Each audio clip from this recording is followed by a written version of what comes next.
Price the Lord. கர்த்தர் நல்லவர். அவர் ரொம்ப ரொம்ப நல்லவர். இந்த நாளிலும் கூட ஒரு சிறப்பான வேத வார்த்தையை நாம் தியானிக்க போகிறோம். இப்போ நாம் பார்க்க போகிற தலைப்பு என்ன அப்படின்னா, பயப்படு, பயப்படாதே.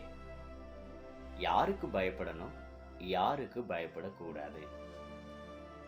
யாருக்கு பயப்படணும் அப்படின்னா, கர்த்தருக்கு பயப்படணும்,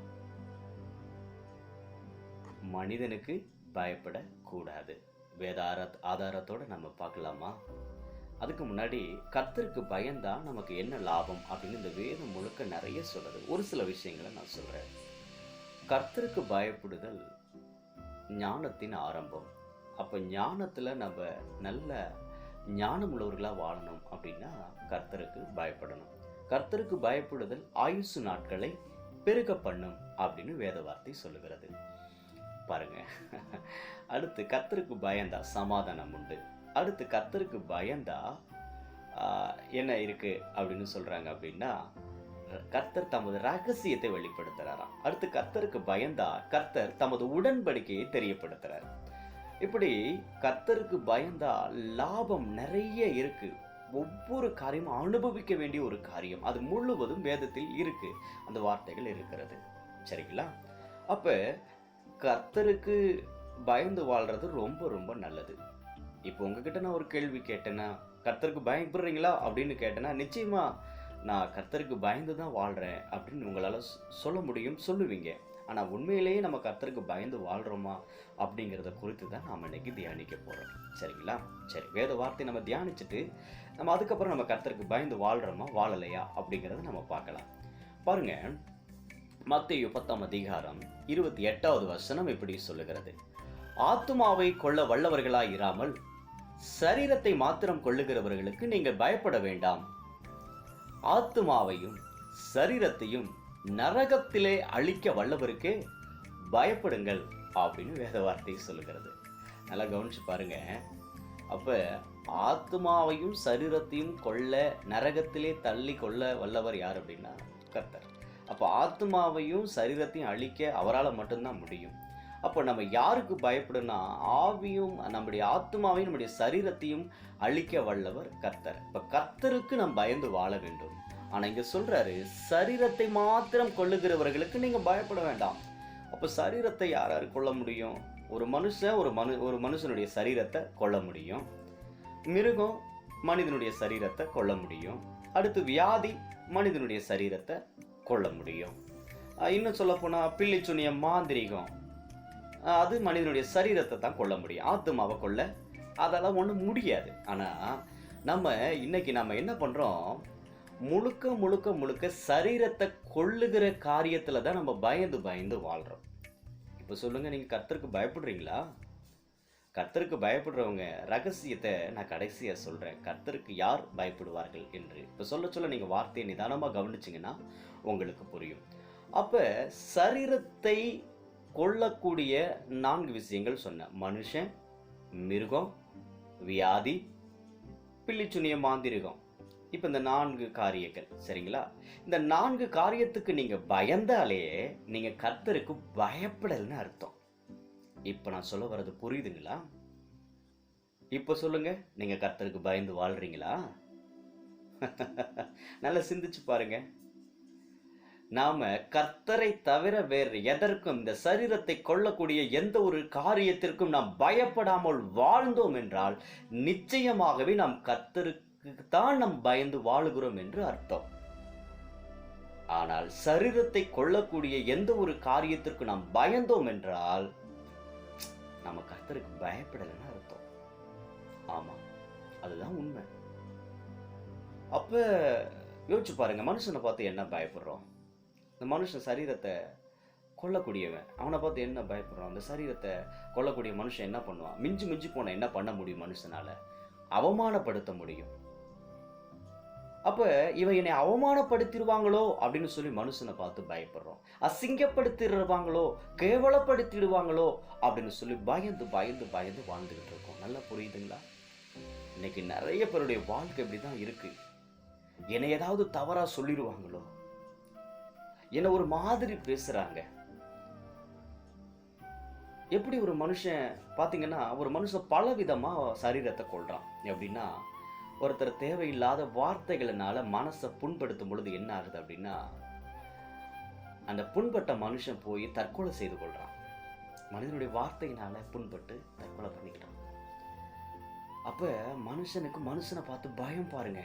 இவன் என்ன ஏதாவது அசிங்கமா பேசிடுவானோ, இவன் ரொம்ப மோசமா பேசுறானே, இவன் பேசுறத நான் கேட்கணுமா, என்னால சகிக்க முடியல, நான் செத்து போறேன் அப்படின்னு சொல்லி என்ன பண்ணிடுறாங்க, தற்கொலை பண்ணி இறந்து போயிடுறாங்க. தாங்க முடியல, மனுஷனை பார்த்து பயம். ஒரு அதிகாரியா இருக்கிற மனுஷனை பார்த்து கீழே இருக்கிறவங்களுக்கு பயம், நம்மள ஏதாவது பண்ணிடுவாங்களோ அப்படின்னு சொல்லி. ஒரு நீதியான விஷயத்தை போய் நமக்கு மேல இருக்கிற ஒரு அதிகாரிகிட்ட பேச பயம். நீதியை பேச ஏன் பயப்படுறீங்க? சரீரத்தை கொள்ளக்கூடிய மனிதனுக்கு ஏன் பயப்படுறீங்க? உண்மையையும் நீதியையும் பேச ஒரு மனிதன்கிட்ட பேச நம்ம பயப்பட வேண்டிய அவசியம் இல்லை. நாம ஏன் பயப்படணும்? யோசிச்சு பாருங்க. நிறைய நேரங்களில் மனிதனை பார்த்து பயப்படுறோம். நிறைய நேரங்கள்ல மிஞ்சு நம்மளை என்ன பண்ண முடியும்? ஏதாவது ஒரு விதத்துல நம்மளை கொன்னு ஏதோ வகையில நம்மளுடைய சரீரத்தை அழிக்க மட்டும்தான் அவங்களால முடியும். ஆனா அந்த மனுஷங்களை பார்த்து ஏன் பயப்படுறீங்க? இடது பக்கம் ஒருத்தர் தவறா பேசுறாங்க, வலதுபுறம் ஒருத்தர் தவறா பேசுறாங்க, முதுகுக்கு பின்னாடி ஒருத்தர் தவறா பேசுறாங்க. ஏன் அதை பார்த்து நீங்க பயப்படுறீங்க? ஏன் நீங்க கூச்சப்படுறீங்க? ஏன் வெக்கப்படுறீங்க? அவங்களால உங்க சரீரத்தை மட்டும்தான் கொல்ல முடியும். அதை பார்த்து நீங்க பயப்படாதீங்க. நிச்சயமா பயப்படாதீங்க. தயவு செய்து ஒரு மனுஷனை பார்த்து பயந்தா கர்த்தருக்கு பயப்படலைன்னு அர்த்தம். ஒரு மனுஷனை பார்த்து என்னைக்கு பயப்படாம இருக்கிறானோ அவன் தான் கர்த்தருக்கு பயப்படுகிறவன். நீங்க இனி கர்த்தருக்கு பயப்படுவீங்களா? சிந்திச்சு பாருங்க. பயப்படாதீங்க. ஏன் அப்படின்னா, ஆத்மாவையும் சரீரத்தையும் கொல்ல பவர் கர்த்தரிடத்துல இருக்கு. அவர் நாம் மரித்து போனாலும் உயிரோடு எழுப்பக்கூடிய வல்லமை கர்த்தரிடத்தில் இருக்கு, அவர்கிட்ட இருக்கு. நீங்க ஏன் பயப்படுறீங்க? அடுத்து என்ன பயம் அப்படின்னா, மனுஷங்க ஏதாவது அவசரமான வார்த்தைகள் ஏதாவது சொல்லிடுவாங்களோ, தீமையான வார்த்தைகளை ஏதாவது சொல்லி நம்ம மனசை காயப்படுத்திடுவாங்களோ, முதல்ல நம்ம ஒரு விஷயத்தை செய்ய போகிறோம், ஒரு விஷயத்தை ஆரம்பிக்க போகிறோம், தொடங்க போகிறோம் அப்படிங்கிற நேரத்தில் யாராவது ஏதாவது கொஞ்சம் ஆப்போசிட்டாக தவறுதலாக சொல்லிடுவாங்களா? பயம். ஏன் பயப்படுறீங்க? அந்த மனுஷன் சொல்கிற வார்த்தையில் ஒன்றுமே கிடையாது. உங்க கூட கர்த்தர் இருக்கிறார். ஆத்மாவையும் சரீரத்தையும் கொள்ள வல்லவர் உங்க கூட இருக்காரு. சர்வ வல்லமையுள்ள தேவன் உங்களோட இருக்காரு. நீங்க ஏன் ஒரு மனுஷனை பார்த்து பயப்படுறீங்க? அவங்க சொல்லிட்டு அப்படி நடந்துருமா? சில பேருக்கு மனுஷங்க சாபம் விடுறத பார்த்த பயம். நீ விளங்காம போயிருவ, நீ உருப்பிடாம போயிருவ, நீ நாசமா போயிருவ அப்படின்னு யாராவது ஒருத்தர் பேசிட்டா ஐயோ ஒரே பயம். அவ்வளவுதான். ஐயோ இவங்க இப்படி சொல்லிட்டாங்களே, இப்படி நம்ம மேல சாபம் விட்டு பேசிட்டாங்களே, நம்ம வாழ்க்கையில இந்த சாபம் நிறைவேறிடுமா? சே, ஒரு நாள் அப்படி நடக்கவே நடக்காது. நீங்க பயந்தீங்கன்னா ஒருவேளை உங்க வாழ்க்கையில அப்படி நடக்கலாம். இவங்கெல்லாம் பேசி என் வாழ்க்கையில இப்படி எல்லாம் நடக்குமா? நடக்காது. ஆத்துமாவையும் என் சரீரத்தையும் கொல்ல வல்லவர் கர்த்தர். அவருக்கு தான் நான் பயப்படுவேன். நான் இந்த மனிதனுடைய வார்த்தைக்கு நான் ஏன் பயப்படணும்? இந்த மனிதனுடைய கோபத்துக்கு நான் ஏன் பயப்படணும்? தயவு செய்து பயப்படாதீங்க. ஆளு ஹைட்டா இருக்காங்க, வெயிட்டா இருக்காங்க, கோபமா பேசுறாங்க, பயப்படாதீங்க. பிள்ளை துணியை வச்சு காலி பண்ணிடும்னு சொல்ல பயப்படாதீங்க. ஏன் பயப்படுறீங்க? உங்களை எதுவும் பண்ண முடியாதுங்க.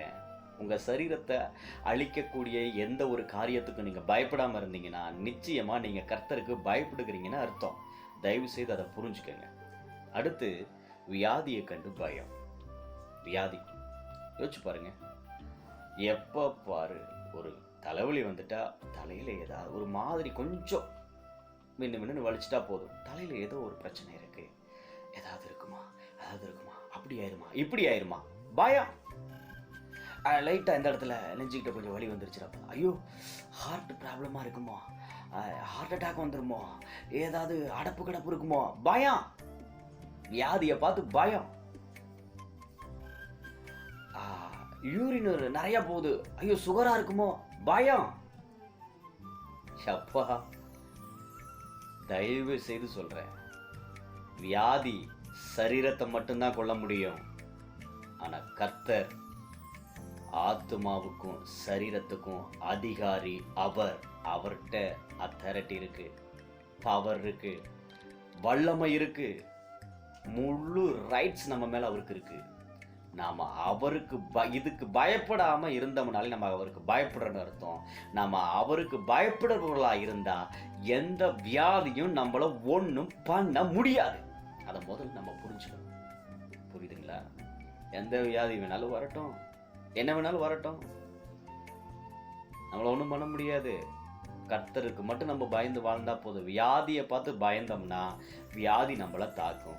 வியாதியை பார்த்து நம்ம பயப்படாம இருந்தோம்னா அந்த வியாதியினால நம்மள ஒன்றும் பண்ண முடியாது. நம்ம கர்த்தருக்கு பயப்படுகிறோம் அப்படிங்கிறத அந்த இடத்துல நாம என்ன பண்றோம்னா நிரூபித்து காட்டுகிறோம். நல்லா புரிஞ்சுக்கோங்க. சரீரத்தை கொள்ளக்கூடிய ஒரு காரியத்தை பார்த்து நம்ம பயப்படாம தைரியமா துணிச்சலா நிக்கிறோம் அப்படின்னா நிச்சயமா நம்ம கர்த்தருக்கு பயப்படுறோன்னு அர்த்தம். அதை தயவு செய்து புரிஞ்சுக்கங்க அன்பான தேவனுடைய பிள்ளைகளே. சரீரத்தை கொள்ளக்கூடிய எந்த காரியத்துக்கும் நீங்க பயப்படாதீங்க. ஆத்மாவையும் சரீரத்தையும் கொள்ள வல்லவர் நம்முடைய ஆண்டவர். அவர் எல்லாவற்றிற்கும் மேலானவர். அவர் இருக்காரு. அதனால இதுக்கு நம்ம பயப்படாம இருந்தோம்னாலே நம்ம அவருக்கு பயப்படுறோன்னு அர்த்தம். புரியுதுங்களா? தயவு செய்து சரீரத்தை கொள்ளக்கூடிய மனிதனுடைய வீணான வார்த்தைகளை பார்த்து, சாபமான வார்த்தைகளை பார்த்து பயந்து வீட்டுக்குள்ளேயே முடங்கி கிடக்காதீங்க. அதெல்லாம் நீங்கள் காதுலயே வாங்கிக்காதீங்க. தைரியமாக கர்த்தர் உங்களை நடத்துகிற பாதையில் துணிச்சலாக நீங்கள் செயல்பட்டு நடந்து செல்லுங்க. ஆமாம், நிறைய பேருக்கு பரீட்சையை பார்த்த பயம். ஏன் பயப்படுறீங்க? கர்த்தர் உங்க கூட இருக்காருங்க. இந்த உலகத்துல எந்த ஒரு விஷயத்துக்கும் நீங்க பயப்படாம இருக்கிறீங்க அப்படின்னா நீங்க கர்த்தருக்கு பயப்படுறீங்கன்னு அர்த்தம். இந்த உலகத்துல நீங்க வியாதிக்கோ மனுஷனுக்கோ நீங்க பயப்படுறீங்க அப்படின்னா நீங்க கர்த்தருக்கு பயப்படலைன்னு அர்த்தம். இந்த ரகசியத்தை ஆவியானவர் என்னோட தெளிவா பேசினதுனால நான் உங்களோட இந்த வேத வார்த்தையை, இந்த அருமையான தேவ ரகசியத்தை, இந்த வெளிப்பாட்டை உங்களோட நான் பகிர்ந்து கொள்றேன். பிரியமானவர்களே, தயவு செய்து நான் மீண்டும் மீண்டும் சொல்றேன், கர்த்தரை தவிர வேற எதற்கும் பயப்படாதீங்க. நீங்க வேற சரீரத்தை கொள்ளக்கூடிய மனுஷனுக்கோ வியாதிக்கோ எந்த ஒரு பில்லிச்சுனிய மாந்திரிகத்துக்கோ நீங்க பயப்படாம இருந்தீங்க அப்படின்னா நிச்சயமாகவே நான் சொல்றேன், நீங்க கர்த்தருக்கு மட்டும்தான் பயந்து வாழ்றீங்க. அதுல எந்த மாற்றமும் கிடையாது. புரியுதுங்களா? புரிஞ்சுக்கங்க. நான் இதை சாதாரணமா சொல்லல. இந்த பாதையில கடந்து வந்து இந்த லாபத்தை நான் அனுபவிக்கிறதுனால சொல்றேன். நான் அனுபவிக்கிறேன். நான் கர்த்தருக்கு பயப்படுறது என்னன்னு நான் தெரிஞ்சுக்கிட்டு நான் அனுபவிக்கிறேன். நான் தலைவலி வந்தாலோ நெஞ்சு வலி வந்தாலோ பயப்படுறதே கிடையாது. ஆமா. ஒரே ஒரு எக்ஸாம்பிள் சொல்லணும், ஒரு எடுத்துக்காட்டு சொல்லணும் அப்படின்னா, ஒரு நாள் கடுமையா சில நாளைக்கு முன்னாடி நெஞ்சு வலி வந்துச்சு. நான் யார்கிட்டையும் சொல்லலை, யாரையும் எழுப்பலை, எங்கள் வீட்டில் யார்கிட்டையுமே சொல்லலை, என்னுடைய மனைவிடத்தை கூட நான் சொல்லலை. எழுந்து உட்காந்தேன். ஏய், ஒன்று எனக்கு பிடிக்கலை, நான் இயேசுவின் தழும்புகளால் சுகமாக இருக்கேன், நான் நல்லா தான் இருக்கேன் அப்படின்னு சொல்லிட்டு படுத்து தூங்கிட்டேன். அந்த வலி எப்போ போணுச்சு அப்பவே மறந்து போச்சு. அவ்வளோதான். என்னங்க ஆச்சரியமா இருக்கு? அவர்தான் கர்த்தர், அவர்தான் ஆண்டவர். தயவு செய்து நான் சொல்லுகிற ஒவ்வொரு வார்த்தையும் சத்திய வார்த்தை. நான் சொல்லுகிற ஒவ்வொரு வார்த்தையுமே சத்தியமுள்ள வார்த்தை, உண்மையான வார்த்தை. ஆவியானவர் என்னோடு பேசின வார்த்தையை உங்களோடு நான் பகிர்ந்து கொள்கிறேன். இந்த வார்த்தையை இப்பொழுது கேட்டுக்கொண்டிருக்கிற என் அன்பான தேவனுடைய பிள்ளையே, நீ கர்த்தருக்கு பயந்து வாழும் பொழுது உன்னுடைய வாழ்க்கையிலே அநேக காரியங்களை இந்த பூமியிலே வாழும் பொழுது உன்னால் அனுபவிக்க முடியும். இந்த பூமியில் இருக்கக்கூடிய அனைத்து ஆசீர்வாதங்களையும் நன்மைகளையும் சுகத்தையும் நீ அனுபவிக்க வேண்டும் என்றால் நீ கர்த்தருக்கு பயந்து வாழ வேண்டும். நீ கர்த்தருக்கு பயந்து வாழ வேண்டும் என்றால் கர்த்தரை தவிர வேறு எதற்கும் நீ பயப்படாமல் இருந்தாய் என்றால் நிச்சயமாகவே நீ கர்த்தருக்கு மாத்திரமே பயப்படுகிறாய் என்று அர்த்தம். புரிந்து கொள்ளுங்க. ஹல்லேலூயா. கர்த்தர் நல்லவர். அதே போல் யாராவது ஏதாவது பிள்ளைச்சுனிய மாந்திரிகம் ஏதாவது பண்ணிட்டதா உங்ககிட்ட வந்து சொல்கிறாங்களா? என்னை ஒன்றும் பண்ண முடியாதுன்னு சொல்லுங்கள். என்னை ஒன்றும் பண்ண முடியாதுன்னு சொல்லுங்கள். ஏன் பயப்படுறீங்க? பயப்படாதீங்க. வீட்டுக்கு வாசலில் எலுமிச்சம்பழம் கிடந்தாலோ, இல்லை ஒரு திண்ணூறு கிடந்தாலோ, இல்லை ஒரு குங்குமம் கிடந்துட்டாலோ உடனே பயம். ஏன் பயப்படுறீங்க? எதுவும் நம்மளை ஒன்றும் பண்ண முடியாது. தயவு செய்து புரிஞ்சுக்கங்க. கர்த்தரை தவிர வேற எதுக்கும் பயப்படாதீங்க. வேற எதுக்கும் பயப்படாம இருக்கிறதுக்கு பேரு தான் கர்த்தருக்கு பயப்படுதல். அதை முதல்ல தயவு செய்து தயவு செய்து தயவு செய்து புரிஞ்சுக்கங்க. அன்பான தேவனுடைய பிள்ளைகளே, உங்களை பயமுறுத்தக்கூடிய வருகிற காரியம் ஒவ்வொன்றுமே பொய்யானது. அது தயவு செய்து நம்புங்க. உங்களை பயமுறுத்துகிற காரியம் எதுவா இருந்தாலும் அது அனைத்தும் பொய்யானது, பொய்யானது, பொய்யானது. அதை முதல்ல நீங்கள் நம்புனீங்கனாலே உங்களுக்கு புரியும். நீங்கள் பயப்பட மாட்டீங்க. அப்போ ஆட்டோமேட்டிக்காகவே நீங்கள் கர்த்தருக்கு பயப்படுறீங்கிறது அது அப்படியே கன்வே ஆயிரும். அதான் உண்மை. நீங்கள் எதுக்கும் பயப்படாமல் இருந்தாலே நீங்கள் கர்த்தருக்கு தான் பயப்படுறீங்கன்னு அர்த்தம். ஏன்னா அவருக்கு ஒபே பண்ணுறீங்க. அவர் என் கூட இருக்காரு. நான் உலகத்தின் முடிவு பரியந்தம் சகல நாட்களில் நான் உன்னுடனே கூட இருக்கிறேன்னு சொன்னவர் கூட இருக்கார் இல்லையா? அவர் இருக்கிறார் அப்படிங்கிறத நம்ம நம்புகிறோம், நம்ம விசுவாசிக்கிறோம். அப்புறம் அவர் இருக்கும்போது நாம ஏன் மற்றதை கண்டு பயப்படணும்? எதை கண்டு பயப்படாதீங்க. எதை கண்டு பயப்படாதீங்க. ராஜாதி ராஜா, கர்த்தாதி கர்த்தர், யூதராஜ சிங்கம் ஆண்டவராகிய இயேசு உங்களோடு இருக்கிறார். புரியுதுங்களா? ஜெபிக்கலாமா? எங்கள் அன்பின் பரலோக பிதாவே, உம்முடைய குமாரனாகிய இயேசு கிறிஸ்துவின் நாமத்தில் நம்முடைய சமூகத்தில் ஜெபிக்கிறோம் அப்பா. தகப்பனே, இந்த வார்த்தையை கேட்டுக்கொண்டிருக்கிற அன்பான தேவனுடைய பிள்ளைகள், ஆண்டவரே, இந்த உலகத்திலே சரீரத்தை கொள்ளக்கூடிய எந்த ஒரு மனிதனுக்கும், எந்த ஒரு வியாதிக்கும், எந்த ஒரு பிள்ளிச்சுனிய மாந்திரிகத்திற்கும், எந்த ஒரு மிருகத்தை கண்டும் பயப்படாமல் இருக்கக்கூடிய அந்த ஞானம் ஆண்டவரே என் அன்பு பிள்ளைகளிடத்தில் உண்டாகட்டும். அதே போல ஆண்டவரே, கர்த்தருக்கு பயந்து இந்த வேதத்தில் சொல்லப்பட்ட அனைத்து நன்மைகளையும் சுதந்திரித்து வாழ்வார்களாக. இந்த செய்தியை கேட்டுக்கொண்டிருக்கிற இந்த வேளையிலும் கூட ஆண்டவரே, வியாதியோடு யாராவது இருப்பார்கள் என்றால் அவர்கள் இப்பொழுதே அந்த பயத்திலிருந்து விடுதலை ஆவார்களாக. இயேசுவின் நாமத்தினாலே இப்பொழுதே சுகம் உண்டாகட்டும். அது எப்பேற்பட்ட வியாதியா இருந்தாலும் இயேசு கிறிஸ்துவின் நாமத்தினால் கேன்சல் பண்ணி ஜெபிக்கிறேன். இப்பொழுதே ஒரு விடுதலை உண்டாக கடவுது. இயேசுவின் நாமத்தினால் சுகம், பலன், சௌக்கியம், ஆரோக்கியம் பெருகுவதாக. கர்த்தர் அப்படி செய்கிறதற்காக நன்றி. இயேசுவின் நாமத்தில் ஜெபிக்கிறோம் நல்ல பிதாவே. ஆமென், ஆமென், ஆமென், ஆமென், ஆமென். Praise the Lord. என்னுடைய பிள்ளைகளே, இந்த வார்த்தையை கேட்ட உங்களுடைய வாழ்க்கையில் நிச்சயமாக இந்த வேதத்தில் சொல்லப்பட்ட அனைத்து நன்மைகளையும் நீங்கள் அனுபவிப்பீர்கள். தயவு செய்து இந்த வார்த்தை உங்களுக்கு பிரயோஜனமாக இருந்ததென்றால் எனக்கு தயவு செய்து கமெண்ட் பண்ணுங்கள். இது அநேகருக்கு பிரயோஜனம் உண்டாகும்படி இந்த வார்த்தைகளை பகிர்ந்து கொள்ளுங்கள், ஷேர் பண்ணுங்கள். அதே நேரத்தில் இந்த வார்த்தையில் நீங்கள் நன்மையை பெற்றுக்கொண்டீங்கன்னா தயவுசெய்து எனக்கு நீங்கள் என்னோடு தொடர்பு கொள்ளுங்கள். இன்னும் உங்களுக்கு ஏதாவது சந்தேகங்கள் இருந்தால் என்னோடு நீங்கள் பேசலாம். சரிங்களா? கர்த்தர் தாமே உங்களை ஆசீர்வதிப்பாராக. God bless you.